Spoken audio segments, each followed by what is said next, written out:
do you want to be a civil servant? So this particular question is one that should be coming to the mind of every single aspirant. Many a times it is reanalyzed when we reach the stage of the interview because we have to give an answer that is holistic in nature and appropriate for the interview scenario. Even though this question is very simple and should be clear to every candidate, this holds incredible amount of weight when it comes to your actual interview. Your answer is not just about telling them about your motivation. It is also about showcasing your values, your understanding of public service, and your alignment and suitability to be an actual civil servant. In this video, we'll break down the entire process into certain heads. One, why this question is asked. Second, how can you develop a framework to answer such a question for yourself? The third, what are the common answers that people give which you should definitely avoid? The reason why this question is actually asked is to understand your motivation to be a civil servant, why you have chosen this particular career rather than any other career. It assesses your alignment to public service. Are you someone who's actually worthy of being a civil servant? And evaluating your self-awareness, because it's highly important that you should know the reason for doing anything that you're doing. So the first thing that we had to see is that how can you structure this answer? Start with personal motivation. Reflect on experiences that you've had, role models, or certain things that have inspired you to pick up this career. For an example, somebody can talk about this, that they were growing up in a small town and they had a civil servant who came as the chief guest to their school. And when the person came, they had actually delivered a speech and talked about the scale of impact that a civil servant can have. And that influenced them. Or another example can be that you had a certain civil servant in your family and that particular person and their functioning inspired you. The second thing that you can do is to highlight public service values. Emphasize your desire to address societal issues, certain things that have an impact on you, certain things that you want to change in society, and the positive impact that you would have in case you're given the responsibility. However, a word of caution is that in case you show your alignment to a particular cause, that can be detrimental because that can actually showcase that you're aligned to a certain part of the society or a certain issue of the society and not working for it in a holistic manner. However, you can showcase public service values from things that you have done in case you volunteered for certain things, in case certain things made you feel a sense of emotion that you wanted to contribute, even if you did not do it, even if you were moved by certain things, you can certainly include that in your public service values. The next thing that you can do is to connect your skills and strengths. So suppose you are somebody who thinks that you are a problem solver or you have leadership skills or anything that makes you suitable for this particular role. You can talk about that after having the initial motivation and understanding that I had public service values, I could notice and understand that I had the skill set to be able to be an appropriate civil servant, wherein you can talk about different things like I have a good judgment, I have a good decision-making ability, I have leadership skills. But to say all of these things, there can be another question which can ask you why you think you have these particular skills. So you should definitely have certain examples from your life that actually substantiate these skills. So you can end this answer with a much broader view wherein you can talk about this, that I want to be a civil servant and I want to see a world that is better in a certain way.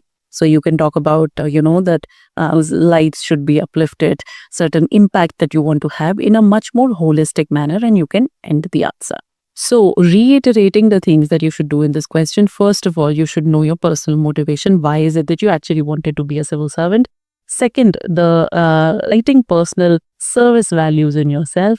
The third, connect your skills and strengths to it. The fourth, end with a broader vision that you have. This makes your answer suitable and holistic. So common mistakes that you must avoid. First, do not give one sentence and a very generic answer like I want to do public service. That's not backed by anything and that's not explained enough.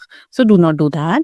Second, do not at all focus on personal benefit only. So suppose you give an answer that this particular job gives a lot of job security. That's an inappropriate answer because you're only talking about the value that you derive, but you're not talking about the value that you actually bring to the service.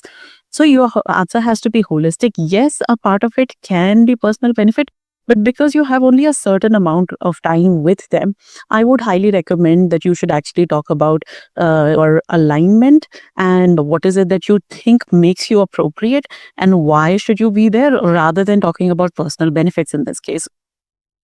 You should also not give overly idealistic answers that I want to solve India's poverty problem or I want to solve any particular problem. So these are first of all idealistic, and secondly they also show alignment or towards a certain aspect of society only, because they can always talk about this, that okay, you want to solve say the poverty of India, but don't you think a certain other problem is having a more grave nature right now? So that is why I do not stick to a specific nature and a specific problem. Also, don't give any negative answer. For an example, if you say something like, I want to be in the civil services because I think that the private sector jobs are not as ethical or do not value skills and do not value a certain thing as much. Any negative answer should not be actually your motivation to become a civil servant. You should not give unclear answers. You should be very, very clear, because this is something that is very innate to you, because it is actually your motivation and your reason. So you must be actually very well aware about it. Do not give robotic and practiced answers. It should come naturally. It is something that is actually true. So it should be presented and actually delivered in that manner. You should also not be talking about a certain aspect of the job that attracts you. So now that we know how to actually design this answer and we also know what all to avoid, let's talk about certain things other than this that you also must do. The answer should be personal, real, and relatable. They should be able to actually feel that you're authentically talking about what you have to say. It should show depth of thought, because when it comes to such answers, you are expected to be someone who has given it enough thought and you have an understanding of it as well. You can, of course, practice articulation. Without being robotic, you will be able to deliver this answer very well.